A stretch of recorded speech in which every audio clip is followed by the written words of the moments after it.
साथ संगत जी, प्यार से कहिए धन निरंकार जी। साथ संगत जी, मैं सतगुरु माता जी से यही अरदास करूंगा कि आपके जीवन में खुशियां रहे। साथ संगत जी, कुछ लोग का कहना रहता है कर्म बड़ा होता है और कुछ लोग का कहना रहता है कि भाग्य बड़ा होता है। साथ संगत जी, इसी पे एक सुंदर कहानी है। एक रामगढ़ का राजा था, एक सुल्तानपुर का राजा था। दोनों ऋषि मुनि के कुटिया में आते थे और ऋषि मुनि से आशीर्वाद लेके अपना अपना काम करते थे। एक ही ऋषि मुनि के पास दोनों आते थे और अपने काम के लिए दोनों आशीर्वाद मांगते थे, लेकिन दोनों एक दूसरे को अपने आप को बलवान समझते थे और कोई भी कार्य में पहले वो आता था, पहले वो आना चाहता था, पहले वो आना चाहता था। दोनों एक दूसरे से दुश्मनी रखते थे। और एक दिन ऐसे हुआ कि एक गांव में बहुत बड़ा कॉलेज बना, स्कूल बना। बनने के बाद ये हुआ भाई इसका उद्घाटन राजा को बुलाया जाए। ये हुआ भाई कौन सा राजा को बुलाओगे? दोनों राजा में से एक ही को तो काटना पड़ेगा, स्कूल का उद्घाटन करना है, लेकिन दोनों राजा कैसे आएंगे?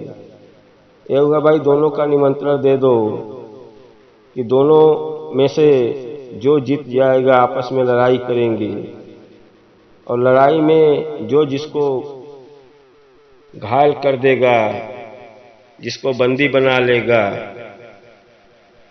वो इसको आके उद्घाटन करेगा। अब रामगढ़ का राजा को भी निमंत्रण दिया गया और सुल्तानपुर के राजा को भी दिया गया। दोनों राजा को निमंत्रण दिया गया। दोनों अपना ऋषि मुनि के कुटिया में आशीर्वाद लेने के लिए दोनों पहुंच गए। जब ऋषि मुनि के पास गए, दोनों लोग ने पूछा, गुरु जी हम लोग जो भी काम करते हैं पहले आपसे पूछते हैं। पहला पहुंचा सुल्तानपुर का राजा और गुरु से बोला, गुरु जी मुझे आशीर्वाद दो और देखो मेरे भाग्य में क्या है। आप जो बोलते हो हम लोग के साथ वही होता है, अच्छा होता है, आप देख के बताओ। ऋषि मुनि ने देखा ध्यान से तो बोला सुल्तानपुर को राजा को कि भाई आपका भाग्य जीतने को बता रहा है, आपके भाग्य में है जीतने का, आगे भाई ईश्वर की मर्जी। सुल्तानपुर का राजा अपना सुना, बड़ा खुश हुआ और अपना चल दिया घर के तरफ कि चलो भाई भाग्य में है जीतने का, तो जीतेंगे। तो पहुंचा रामगढ़ का राजा वहीं ऋषि मुनि के पास जो वो आशीर्वाद लेके आ रहा था, क्योंकि वो भी उसी ऋषि मुनि को मानता था। पहुंचा ऋषि मुनि से बोला, भाई ऋषि मुनि कल स्कूल का कॉलेज का उद्घाटन है, नया नया बना है, और बताओ मेरा भाग्य क्या बोल रहा है, मैं जीत जाऊंगा? राजा से तो मुझे उद्घाटन करना पड़ेगा। उसका भाग्य देखे तो बोले, भाई तुमको तो हारना लिखा है, तुम उद्घाटन नहीं कर पाओगे क्योंकि तुम हारना लिखा है, आगे ईश्वर की मर्जी। भाई भाग्य तो यही बता रहा है कि तुम्हारा हारना लिखा है। अब बेचारा रामगढ़ का राजा सुना, बड़ा सोच में पड़ गया कि यार ये सुल्तानपुर का राजा मुझे हरा देगा। आया अपने घर पे, सभी सैनिक लोग को बोला, देखो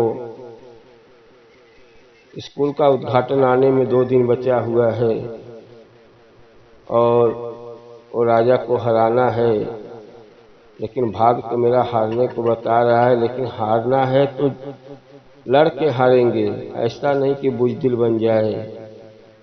सभी सैनिक लोग को तैयार करने लगा। सभी लोग को तीर धनुष बोला, अपना अपना हथियार तैयार करो और घोड़े का लगाम तैयार करो। सब लोग को अपना, सभी सैनिक लोग को सहेज दिया कि सब फिट फाड़ करके रखो, कल सुल्तानपुर के राजा से लड़ाई करना है। सभी सैनिक अपना अपना हथियार मजबूत कर लिए, अपने घोड़े का सवारी मजबूत कर लिए, सब कुछ फिट फाड़ करके तैयारी किए हैं कि परसों जाना है। सुल्तानपुर का राजा घर पे आया, उसको कोई फिक्र नहीं है। उसको तो मालूम है कि मुझे जितना लिखा है भाग्य में, और मेरे सामने वो क्या टिकेगा। रामगढ़ का राजा क्या टिकेगा जब मेरा भाग्य ही बता रहा है जितना। तो उसने कोई तैयारी नहीं कर रहा है। सब सैनिक लोग से बोल दिया कि परसों चलना है लड़ने के लिए, लेकिन चिंता की बात नहीं है, भाग्य हमारा जीत बता रहा है।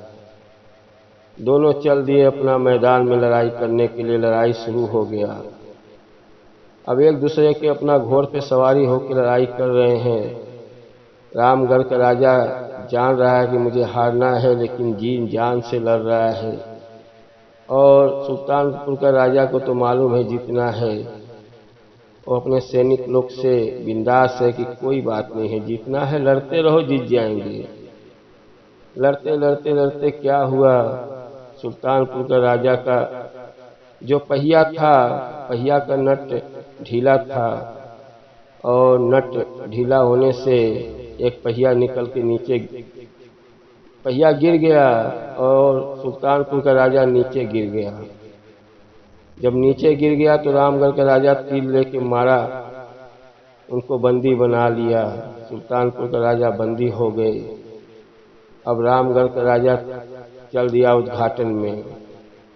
तब तक वहाँ पे ऋषि मुनि भी पहुँचे हुए हैं, क्योंकि उनको भी निमंत्रण था कि भाई उद्घाटन है तो सभी गांव के लोग आएंगे। ऋषि मुनि के देख के सुल्तानपुर का राजा और रामगढ़ का राजा दोनों पहुँच गए पास में। रामगढ़ का राजा बोला, देखो ऋषि मुनि, गुरुजी, मैंने जीत गया इसको। आपने बोला था हारना लिखा है, लेकिन मैंने जीत के दिखा दिया।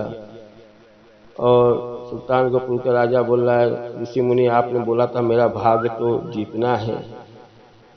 ऋषि मुनि बोले, देखो भाई, भाग्य लिखा हुआ है जीतना है, लेकिन ऐसा नहीं कि आप एकदम अपने आप को ठंडा हो जाओ कि मैं जीतना है तो मैं आराम से बैठे रहूंगा, मुझे फल मिल जाएगा। ऐसा नहीं, भाग्य में लिखा है आपको राजा बनना है, आपको कुछ बनना है, तो उसके लिए आपको कर्म करना ही पड़ेगा।